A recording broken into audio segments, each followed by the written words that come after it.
आज एक press conference का आयोजन किया गया है। किस संदर्भ में प्रेस कॉन्फ्रेंस? कांग्रेस पार्टी किस वर्ग में कौन कौन से कार्य समाज के अंदर करना चाहती है, उसको लेकर के हमें दिशा निर्देश दिए गए हैं, जिसके उपलक्ष्य में हम प्रेस वार्ता कर रहे हैं। 2024 का लोकसभा चुनाव कांग्रेस पार्टी क्योंकि हमें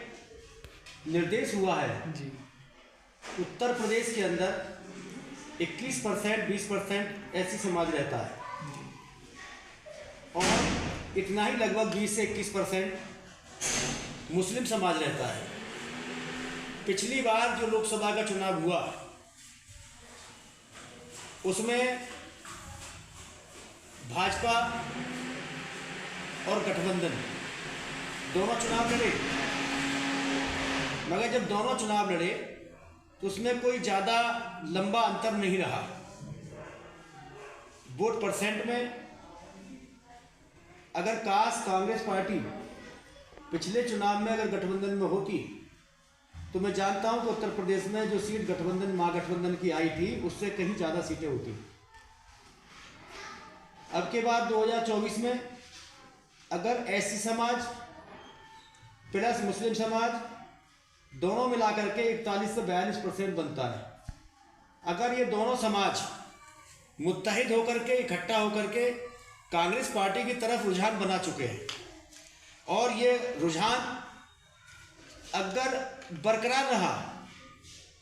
एससी और मुस्लिम समाज दोनों कम्युनिटी के लोग अगर कांग्रेस को बढ़िया बहुमत से वोट डालते हैं तो मैं जानता हूं कि 10% वोट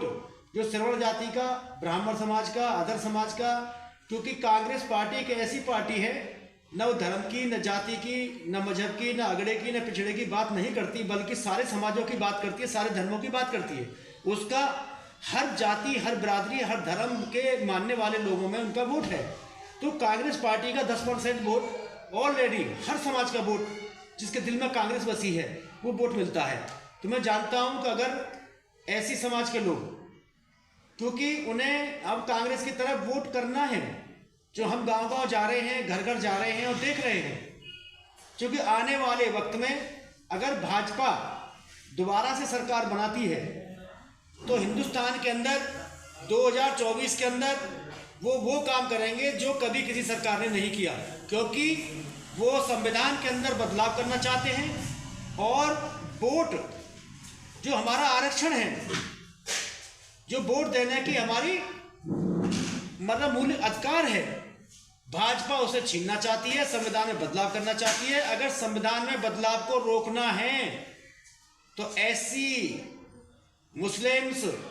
अदर्स जो ओबीसी हैं, जिन्हें आरक्षण पे यहाँ रह रहे हैं, जहाँ अपना हक मांगते हैं तो हक मिलता है, क्योंकि संविधान में आरक्षण हमें जो मिला है वो तभी तक रहेगा जब तक कि आरक्षण संविधान में उसमें कोई तब्दीली नहीं होती है। अगर किसी तरह से भाजपा दोबारा 24 में आती है तो 100% तब्दीली की तरफ जा रही है, संविधान में बदलाव करेगी तो ऐसी समाज को और ओबीसी समाज को जो आरक्षण मिलना बंद हो जाएगा। तो मेरा मानना ये है कि हम लोगों को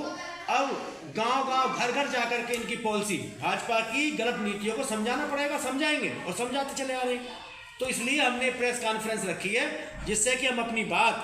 हर समाज के अंदर पहुंचा सकें। अध्यक्ष जी, जिस तरीके से इंडिया गठबंधन छोड़कर कुछ दल जा रहे हैं और जिसमें कि नीतीश कुमार जी भी चले गए हैं, इस संदर्भ में क्या कहोगे? देखो, इंडिया गठबंधन अपनी जगह मजबूत है, मजबूत था, मजबूत रहेगा, मगर गवर्नमेंट ने तानाशाही अपना रखी है, पूरी तरह से साम दाम दंड भेद पूरी प्रक्रिया अपना करके माननीय प्रधानमंत्री जी सरकार में बैठे हैं, संवैधानिक पद है, उनको इस तरह की जो कार्यशैली चल रही है वो नहीं चलानी चाहिए। ऐसा नहीं, सरकार पहले भी रही है, विपक्ष पहले भी रहे हैं, मगर इस तरह की जो आज हालात हैं कि कोई सुनने वाला नहीं, फरियाद कोई करे तो कहाँ करे, ईडी जाती है, सीबीआई जाती है, विपक्ष के लोगों के नेताओं को साथ में इतना एक तरह से दुश्मनी जैसा व्यवहार किया जा रहा है। तो जो कुछ गठबंधन के जो दल हैं वो इस टाइम बहुत बुरी तरह से परेशान भी हैं और ऐसी तानाशाही सरकार से घबराए हुए भी हैं, मगर कांग्रेस पार्टी और कांग्रेस के नेता राहुल गांधी जी, मल्लिकार्जुन खड़गे जी पूरे तन मन धन से इस हिंदुस्तान की जनता के लिए समर्पित हैं और एक एक कांग्रेसी इस देश की जनता के लिए अपना खून देने के लिए तैयार है। मगर इंडिया गठबंधन के अंदर जो हमारे कुछ दल ऐसे हैं, जो दल एक विशेष मुस्लिम समाज का वोट भाजपा हराने के नाम पर लेते आए हैं। उन्हें न नौकरी देना है, न शिक्षा देना है, न उनको रोजगार देना था, न उस समाज की भलाई के लिए कोई काम करना था, बल्कि मुस्लिम समाज का एक एक वोट उन्होंने आज तक सिर्फ भाजपा हराने के नाम पे लिया है। उनको बहुत डर है कहीं ऐसा ना हो कि मुस्लिम समाज अपना पूरा का पूरा वोट अगर कांग्रेस को चला गया तो इनके दल जो झूठे सेकुलरवादी दल हैं उनकी दुकानें बंद हो जाएंगी, उनके दल खत्म हो जाएंगे। इसलिए वो बौखला में हैं और इंडिया गठबंधन को छोड़ना भी चाहते हैं, रहना भी चाहते हैं। उनकी असमंजस की स्थिति बनी है, मगर वो भाजपा को मतलब